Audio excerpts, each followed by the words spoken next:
One of the most remarkable fact about water, it is the power to carry silt or finally divide soil in suspension. देखो बच्चों, ये हमारा तीसरा paragraph है जिसको हम पढ़ रहे हैं, वाटर चैप्टर का है. One of the most remarkable fact, ये सबसे महत्वपूर्ण उल्लेखनीय फैक्ट है. किसको लेकर के? वाटर को लेकर के. और वो क्या है? उसका पावर. और किसको कैरी करने का? सिल्ट. सिल्ट यानी क्या होता है? जो खाद होती है उसके लिए. Finally divide soil in suspension, वो क्या करता है कि जो सॉइल है, जो मिट्टी है, उनको छोटे छोटे कणों में विभक्त कर देता है. और इस क्रिया को हम क्या कहते हैं? सस्पेंशन कहते हैं. सस्पेंशन का मतलब होता है किसी चीज़ का सॉल्यूशन बनाना, मिक्सचर बनाना, या फिर यहाँ पर हम ले सकते हैं फ्लो से. तो सस्पेंशन यानी क्या हो गया? सस्पेंशन यानी हो गया मिक्सर या फिर solution. This is the origin of the characteristic colour of the water in rainfed tanks. ये जो ओरिजिन, देखो ओरिजिन जो वर्ड है इसका मतलब होता है मेन रीजन. ये मेन रीजन है किसका? Characteristic colour of the water in rainfed tanks. Rainfed जो टैंक्स होते हैं उनके पानी के जो कलर का जो मेन जो कलर की जो विशेषता बनाने का जो रीजन है वो क्या है? Suspension. This color varies with the nature of the earth in the catchment area and the most vivid immediately after a fresh inflow following rain. This color varies with the nature of the earth. देखो ये जो line है nature of the earth of catchment area, इसको हम थोड़ा समझेंगे बच्चों.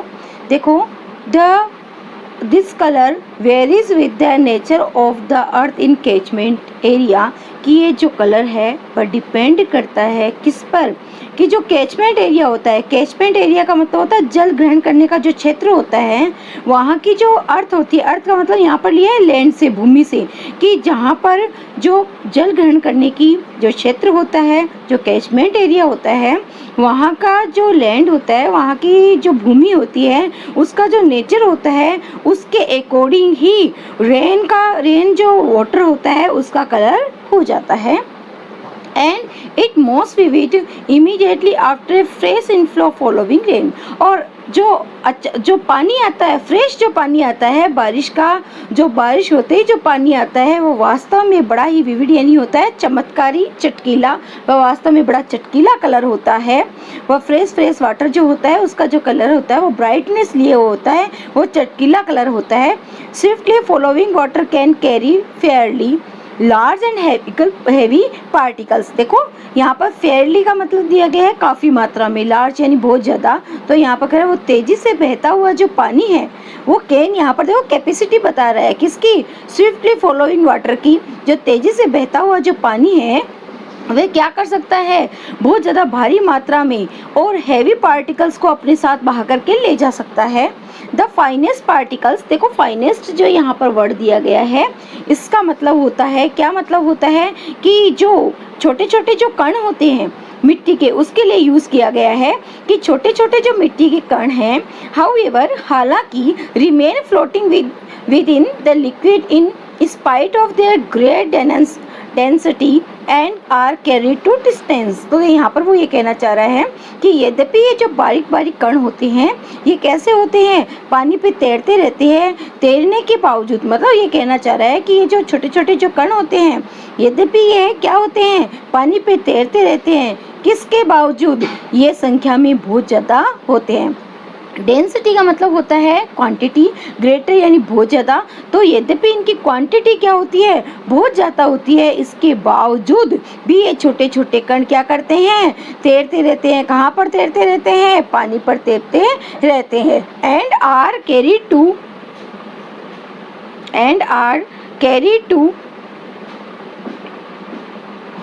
Great distance. और इनको कहाँ पर ले जाया जा सकता है, ऊंची या दूरी पर इसको ले जाया जा सकता है। Such particles are of course extremely small, but their number is great and incredibly large amount of solid matter can be transported in this way। ये जो वास्तव में पार्टिकल्स होते हैं वह वास्तव में बड़े छोटे होते हैं, एक्सट्रीमली बहुत ज़्यादा छोटे होते हैं, लेकिन फिर भी इनके जो नंबर होते हैं वो कैसे होते हैं, इनक्रेडिबली अविश्वसनीय रूप से लार्ज होते हैं। और इस तरह से वह एक ठोस को यदि देखा जाए तो ठोस के रूप में ये बहुत बड़ी संख्या को अपने साथ ट्रांसपोर्टेड कर देते हैं, एक स्थान से दूसरे स्थान पर इसका स्थानांतरण इस वे से किया जा सकता है। When the silt laden water mix with the salt water of the sea, there is a rapid precipitations of the suspended matters। When the silt laden water mix with the salt water के जो salt होता है, जो नमक मिश्रित पानी होता है, वो किसका होता है, समुद्र का। तो ये कह रहा है कि काद से मिश्रित जो पानी होता है जब ये समुद्र में चला जाता है तो ये क्या करता है, अचानक से तेज गति से प्रेसिपिटेशन की क्रिया करता है। और प्रेसिपिटेशन की क्रिया होता है अवक्षेपण की क्रिया, जिसमें क्या होता है कि जो पानी है वो जो उसके जो मिट्टी के कण हैं वो नीचे आ जाते हैं और पानी ऊपर दिखाई देने लगता है। वो उसमें क्या करने लग जाता है, घुलने लग जाता है, मिलने लग जाता है। This can be readily seen when one travel by steamer down a great river to the deep sea। This can be readily यानी होता है हम स्पष्ट रूप से उसको हम देख सकते हैं कि हम उसको आराम से उसको हम देख सकते हैं। This can be readily seen when one travels by steamer down a great river to the deep sea। कि हम इसको देख सकते हैं कब, जब हम एक स्टीमर बोट के द्वारा रिवर में जाए और वहाँ से हम समुद्र की तरफ, गहरे समुद्र की तरफ की यात्रा करें। The color of the water change successively from the muddy red or brown or silt through varying shades of yellow and green finally to the blue of the deep sea। जो कलर है पानी का वह change होता जाएगा सफलतापूर्वक। कभी वह मटमैला हो जाएगा, फिर रेड कलर हो जाएगा, ब्राउन हो जाएगा। इस तरह से भिन्न भिन्न जो कलर है वो अपने को दिखाई देंगे और लास्ट में वह ग्रीन से होता हुआ ब्लू में चेंज हो जाएगा। Those great tracts of land have been formed by silt। The deposit is evident on an examination of the soil in alluvial area। Such land consisting as it does of finely divided matter is usually very fertile। तो देखो those great tracts of land, ये जो track का मतलब यहाँ पर दे सकते हैं हम रास्ते से, कि ये जो रास्ता बनाया हुआ है किसका, भूमि का, ये क्या करता है, ये जो those great tracts of land have been formed, ये जो रास्ता बनाया गया है किसके द्वारा, नदी से लाई हुई सिल्ट के द्वारा। क्योंकि ये सिल्ट क्या कर देती है, डिपॉजिट कर देती है फाइनेस्ट पार्टिकल्स को। और यदि स्पष्ट रूप से इसका एग्जामिनेशन किया जाता है, इस मिट्टी का मूल्यांकन किया जाता है, तो ये एलुवियल का मतलब होता है जलोढ़।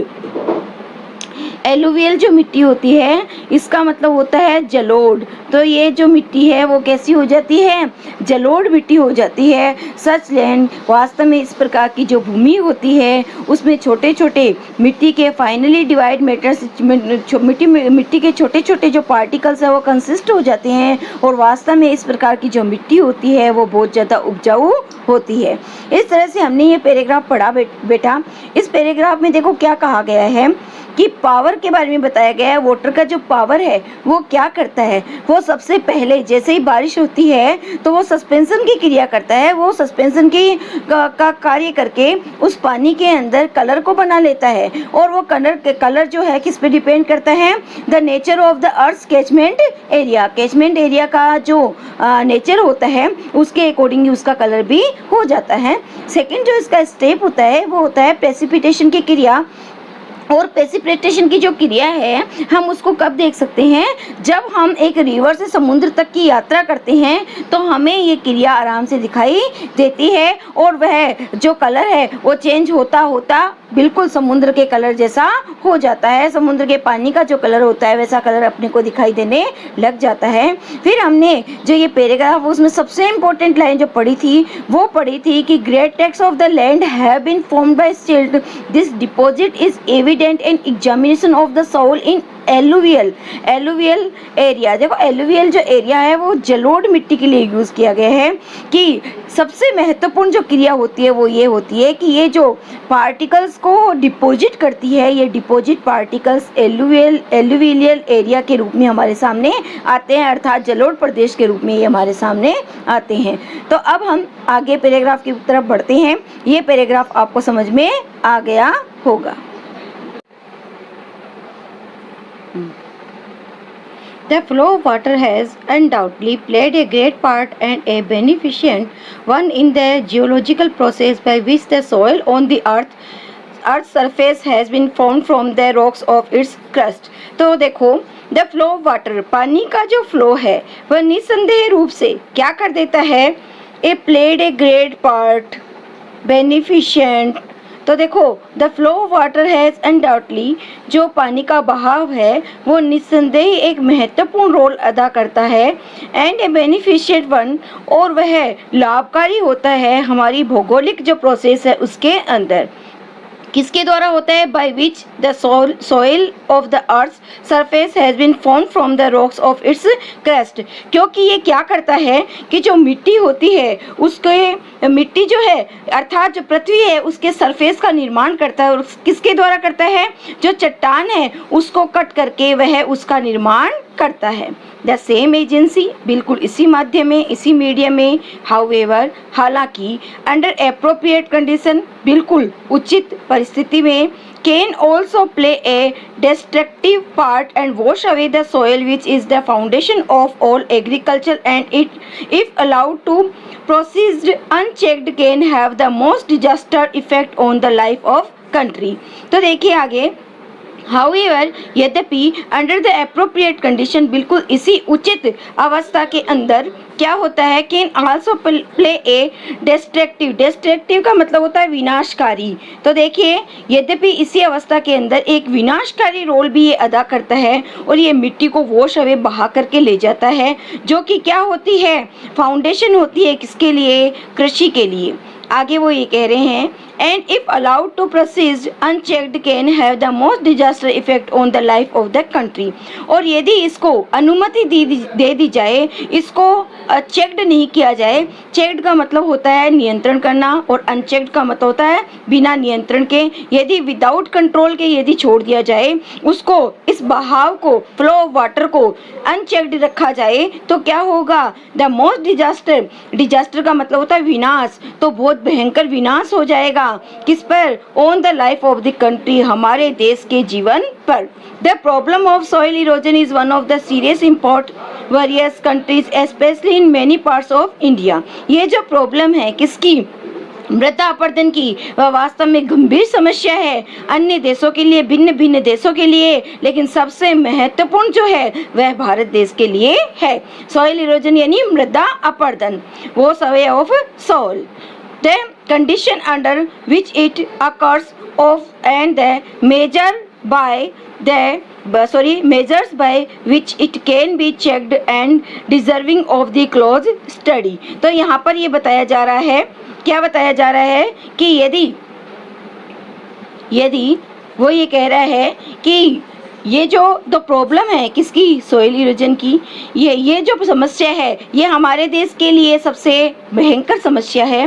द कंडीशन अंडर विच, अब देखो ये इम्पोर्टेंट लाइन है कि the condition under which it occurs and measures by which it can be checked are the deserving of the closest study, कि वह परिस्थिति जिसके अंतर्गत ये क्रिया घटित होती है और उसी परिस्थिति के अंदर हमें उस उपाय को खोजना चाहिए, और इसके लिए, इसको रोकने के लिए हमें क्या करना चाहिए, डिजर्विंग करना चाहिए, हमें क्या करना चाहिए, डिजर्विंग करना चाहिए, सॉरी हमें क्या करना चाहिए, चेक्ड करना चाहिए, चेक्ड करना चाहिए, है ना। ये डिजर्व करता है, क्या डिजर्व करता है, क्लोजेस्ट स्टडी। तो इसका मतलब ये है कि जो द फ्लो ऑफ वाटर जिस कंडीशन में होता है, उस कंडीशन में, उस कंडीशन के समय ये जो क्रिया घटित होती है, अकर्स होती है, और उस समय हमें उसको रोकने का उपाय ढूंढना चाहिए, उसको गंभीरता से उसका अध्ययन करना चाहिए। कहने का मतलब है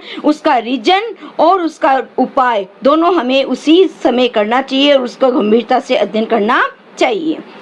Soil erosion occurs in successive step, the earliest of which may easily pass unnoticed। अब वो अपने को ये बता रहे हैं कि जो soil erosion है वह जब occurs होते हैं तो उनकी कौन कौन सी स्टेप्स होती है। तो वो ये कह रहे हैं कि सोइल इरोजन है उसकी जो पहली स्टेप होती है वह बड़ी इजी होती है और उसकी तरफ कोई भी ध्यान नहीं देता।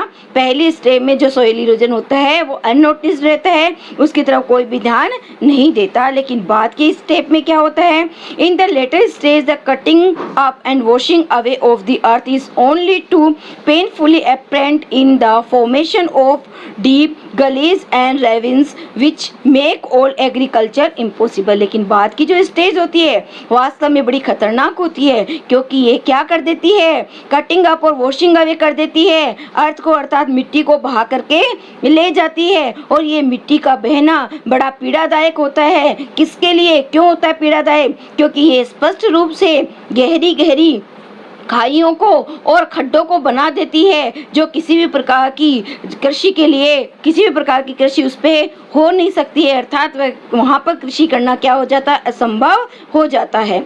Sudden burst of excessively heavy rain resulting in a large run of surplus water in the principal factor in a causing soil erosion। आगे वो अपने को ये बताना चाह रहे हैं कि जो देखिए अब कौन कौन सी जो स्टेप है जिसके कारण क्या होता है, सॉइल इरोजन होता है, उसके बारे में वो हमें बताना चाह रहे हैं, वो अपने को बता रहे हैं कौन कौन सी घटना घटित होती है। देखो, suddenly burst of excessively heavy rain resulting in a large run off surface water in the principal factor in causing soil erosion.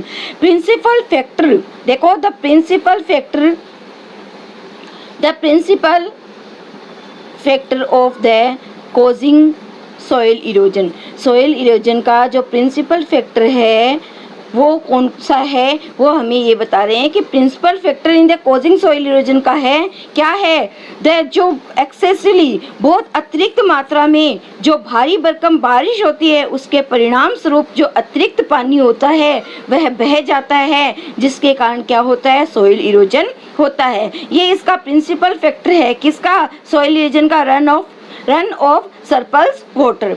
Contributory cause are the slope of the land, removal of the protective coat of vegetation, the existence of ruts along which the water can flow with rapidly gathering momentum। तो आगे का वो इसके अंदर कौन कौन योगदान देता है, आगे वो बता रहा है कि जो भूमि की सीढ़ीनुमा होना, ढलान होना, स्लोप ऑफ द लैंड यानी भूमि का ढलान होना, removal of the protective coat of vegetation, वनस्पति के रूप में जो प्रोटेक्टिव कोट बना हुआ होता है पानी के रोकने का, उसका रिमूवल हो जाना, उसका नष्ट हो जाना, और छोटी छोटी जो पगडंडियाँ बनी हुई है उनका जो अस्तित्व है वो भी पानी के तेज बहाव के साथ रैपिडली, तेजी से, उसकी गति के साथ, गैदरिंग मोमेंटम का मतलब होता है गति करना, तेजी से उस गति के साथ उन रस्ट का जो अस्तित्व है वो नष्ट हो जाना, and the absence of any check to such flow, और वास्तव में अनुपस्थिति किसकी, इस तरह के बहते हुए पानी को रोकने की अनुपस्थिति भी क्या कर देती है,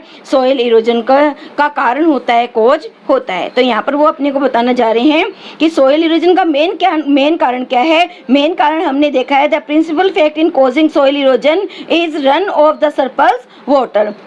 दूसरा जो कारण वो बताया कि इसमें जो योगदान करने वाले अन्य कारण कौन कौन से हैं, तो उसमें है the slope of the land, removal of the protective coat of vegetation, the agitations of ruts along with their water can flow with rapidly gaining momentum and the absence of any checks to such flow. तो ये हमारा आ गया, इसमें जो पानी है वो कैसे बह जाता है और सॉइल इरोजन का क्या क्या रीजन होता है। आगे देखिए, incredibly large quantities of precious soil can be washed away if such condition exist as a unhappily too often the case. तो आगे वो ये कह रहे हैं कि इनक्रेडिबली यानी अविश्वसनीय रूप से बहुत अधिक मात्रा इस अमूल्य मिट्टी की कैन बी वॉश्ड अवे, क्या कही जा सकती है, बहा करके ले जाई जाती है, काट करके ले जाई जाती है। इफ सच कंडीशन एग्जिस्ट, यदि वास्तव में इस प्रकार की परिस्थिति का अस्तित्व रहता है, as is unhappily too often the case, तो ये वास्तव में प्रत्येक समय क्या होता है, दुखदायी होती है। The means which soil erosion present to the continuous of successful agriculture is an alarming on in many parts of India।